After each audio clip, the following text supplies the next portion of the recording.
Hello, my name is Matthew, and today is November 1st, which is the beginning of our read-along of The Magic Mountain by Thomas Mann. And actually, I started reading a little bit last night before bedtime. I read maybe 20 or so pages, and I thought I would make a quick video talking about how the novel kicks off. And I just love that it begins straight away. This is a story of a man, Hans Castorp, our main character, and his visit to a sanitarium at the top of the Swiss Alps. And his plan is to visit his cousin and stay for 3 weeks. And on the first page, we're already on the train, making our journey, ascending to the top of the mountain. And even though we don't futz around with a backstory straight away, we do learn a lot about Hans Castorp's character and temperament. He already just wants to be at the top of the mountain. The changing air is bothering him.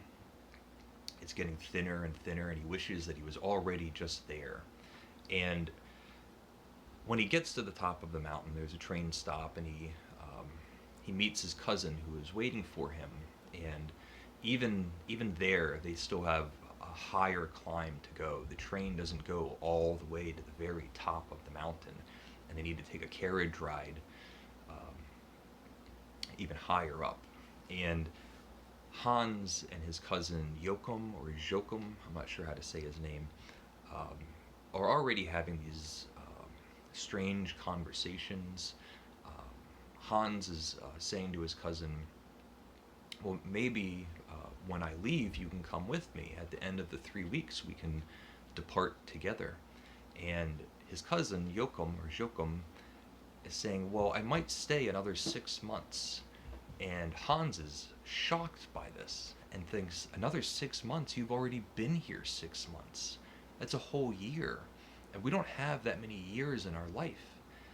And his cousin is saying, well, things are a little different in the sanitarium. Time passes by very quickly. 3 weeks in the sanitarium is nearly a blink of an eye. It's practically just a day. And Hans is struggling to understand what his cousin is saying. And they finally get to the sanitarium. His cousin is showing him the facilities. We're meeting some of the staff members, and we are taken to Hans's bedroom, the place he's going to stay during his visit. And his room is now just recently available. The person that was in there before him had just died, and his cousin is explaining that when patients die in the sanitarium, the way they dispose of the bodies is by bobsledding them down the mountain. And Hans is nearly horrified by this and just thinks like, well, how disgraceful. And his cousin is saying, well, you'll learn. The patients at that point don't mind, and they have to be disposed in some way. And so they had these very strange conversations, and finally they go to the cafeteria to have a meal.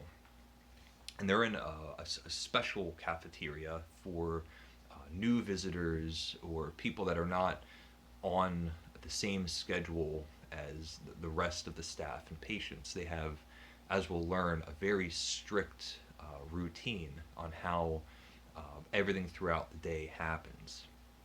And so they sit down and they have a meal, and they're seeing other people, and the cousin is giving him introductions and explanations on how the place works and who the patients are and the staff members, and they're drinking. They order a bottle of some kind of liquor, and they're both getting liquored up. And so they finally leave. They leave the cafeteria. They've had their meal and they've had their drinks, and in the hallway they meet one of the doctors. And his cousin is saying, oh, this is one of the doctors here. And Hans is abashed because he's basically drunk, but now doesn't want to seem as if he's drunk, and he's putting on that posture. He's posturing himself in a very sober way, so as not to embarrass himself.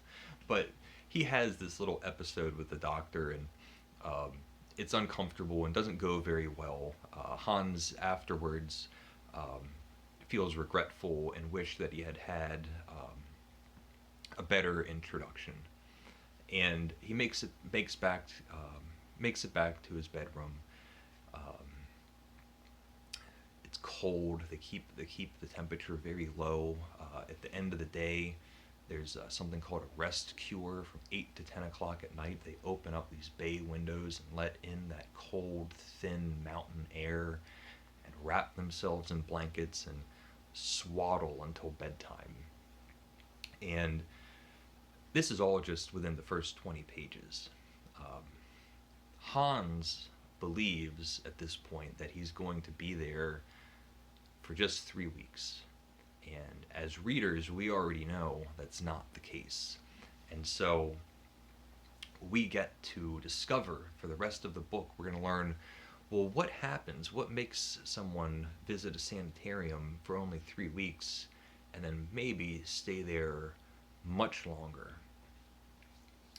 So that's the beginning of the book. And I love that it's so realistic. It's grounded in these terrific details.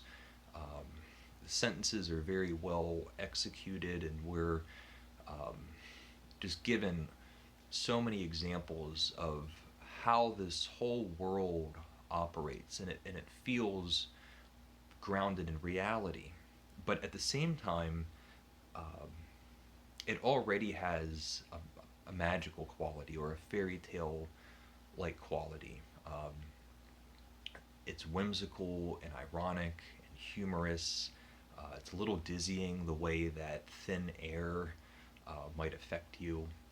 And it has a great wavering feeling of being very serious and ponderous, and also just steeped with irony and humor. And the writing, just at the very beginning, the one thing that I feel like just screams off the page is the confidence in the story that we're being told. Um, it's just really well done, and I think for something as strange as um, just visiting a sanitarium at the top of the mountain, um, it becomes so intriguing. Um, we want to know, well, what's going on? Who are these characters? Um, why does time pass differently at the top of a mountain? I'll end it there. So this is just a uh, quick discussion of how the novel begins. If you've already started it, if you're planning on reading, please leave a comment. Anyone that wants to leave a comment, please do. And thank you for watching.